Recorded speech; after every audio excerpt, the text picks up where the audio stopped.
Je comparerais un concert, un spectacle, à un marathon plutôt qu'à un sprint. Une différence majeure entre les deux est l'endurance. Je pourrais maîtriser mon pas de course à la perfection de A à Z. Si je n'ai pas ou ne développe pas d'endurance, je ne ferai pas de marathon. Ou bien je serai confronté aux limites de capacité de mes muscles et j'aurai ainsi beaucoup moins de plaisir et de possibilités parce qu'ils ne répondront plus de la même façon. Il n'y a pas de différence pour le chant ou la voix parlée. Parlons-en et voyons comment on peut les travailler, comment on peut augmenter cette endurance-là. Ce n'est pas parce que je peux produire une configuration précise de mon larynx une fois pendant 3 secondes que je la maîtrise vraiment et surtout qu'elle me sert vraiment. Je pourrais, par exemple, pouvoir rétracter mes faux plis vocaux. Oui, mais est-ce que je vais pouvoir m'en servir sur tout le passage de ma pièce où j'en ai besoin, ou sur chaque passage de chaque pièce de tout le concert où j'en ai besoin? Ça peut être une autre histoire. Ce n'est pas automatique. Je peux pouvoir belter avec un larynx tiré vers le haut ou chanter de l'opéra avec un larynx tiré vers le bas pendant quelques secondes, mais qu'en est-il de ma pièce au complet? Ce n'est pas équivalent.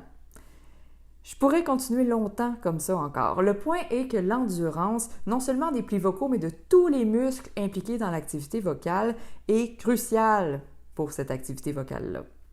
Peu importe de quelle nature elle est d'ailleurs. Malgré cela, elle n'est pas souvent abordée. Personnellement, je suis d'avis qu'elle vaut la peine de s'y attarder en tant qu'elle-même.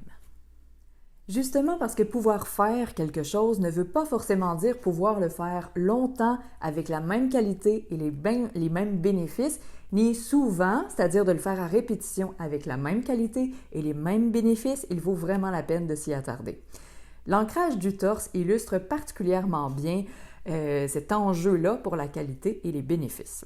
Si j'ancre très bien le torse pendant quelques secondes, mais qu'après cette période, je deviens tendu, crispé, figé, que je compense la force demandée ailleurs, que j'en viens qu'à ne presque plus pouvoir bouger, je perds automatiquement ces deux paramètres-là d'un seul coup. Le juste travail à la juste intensité au bon endroit vient de basculer et sa contribution à une saine gestion de l'air aussi.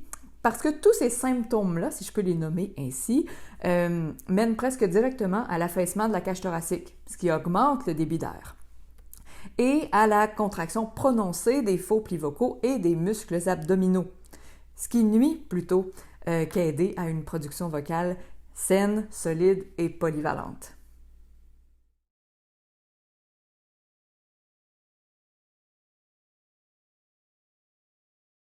C'est souvent celle à laquelle on pense le plus rapidement, le plus spontanément, simplement parce qu'on en entend beaucoup parler dans d'autres activités. Il s'agit, en respectant toujours le préalable de l'attention soutenue, de la présence à ce que l'on fait, de jouer bien prudemment avec nos limites, c'est-à-dire que je vais partir d'un contexte de travail confortable, favorable et aller graduellement, petit à petit, un peu plus loin, tout en m'assurant de la qualité de mon travail. Je m'arrête dès que je ne peux plus accéder à cette qualité-là. C'est très important. Un peu plus loin peut vouloir dire, selon ce que vous travaillez, un peu plus longtemps, un peu plus aigu, un peu plus grave, ça peut varier. Observer, sentir, prendre sur le fait nos réflexes compensatoires, les déjouer dans la mesure du possible pendant la phonation fait aussi partie de cette stratégie-ci. On n'oublie pas l'importance de prendre des pauses toutefois si je ne peux plus accéder à cette qualité-là. C'est très important pour la santé vocale.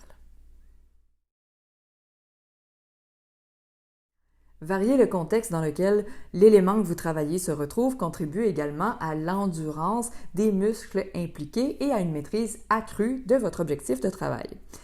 Par contexte, j'entends les notes bien sûr, mais aussi les intervalles mélodiques, les voyelles, les consonnes, les accents, ainsi que d'autres paramètres comme les débuts de son, la hauteur et l'entrée du larynx, la masse et la tension des plis vocaux, les faux plis vocaux, l'orientation du cartilage thyroïde, cricoïde aussi, le degré d'ancrage ou non du torse, celui de la tête et du cou, etc., etc., etc.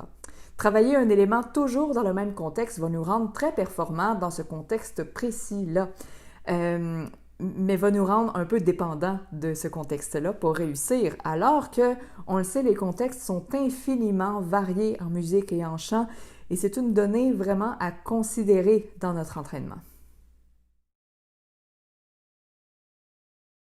Comme vous vous en doutez, l'endurance ne se bâtit pas en criant ciseaux ni de façon désordonnée. Certaines tâches vocales sont en quelque sorte préalables à d'autres ou facilitent le travail dans d'autres structures. L'endurance grandira donc plus solidement, plus facilement si on respecte ce principe-là. Comme dans beaucoup d'autres activités, maîtriser les bases avant les éléments les plus complexes va nous permettre d'être plus efficaces et de nourrir une meilleure endurance dans les tâches vocales subséquentes, sont celles qui vont suivre. Plus nous sommes précis dans nos actions musculaires et dans leur coordination, plus on peut être endurant parce qu'on ne sera pas pris dans des mouvements parasites, dans des niveaux d'intensité de mobilisation musculaire non ajustés à la tâche et autres obstacles non nécessaires. Par exemple, travailler en belting avant de pouvoir bien accoler les plis vocaux sur toute leur longueur sera souvent contre-productif et au final, le trajet sera plus long et semé d'embûches souvent frustrantes pour rien. Bien sûr, ces stratégies-là peuvent cohabiter, peuvent s'entrelacer, je le recommande même. On ne saurait sous-estimer l'importance de l'endurance dans le portrait global de l'entraînement vocal au service d'une expression artistique, affective, créative. C'est pourquoi le Gym Vocal propose à même son programme l'intégration de toutes ces stratégies. Donc, si vous avez à cœur une endurance vocale, une fiabilité qui donne confiance, bien notre équipe se fera un plaisir de vous accompagner, de vous accueillir, de vous soutenir, autant sur le plan de l'entraînement vocal comme tel que sur le plan du répertoire. À bientôt! Vous trouverez juste en dessous un réchauffement vocal gratuit et un défi 4 jours pour améliorer un passage vocal difficile, gratuit aussi. N'hésitez pas!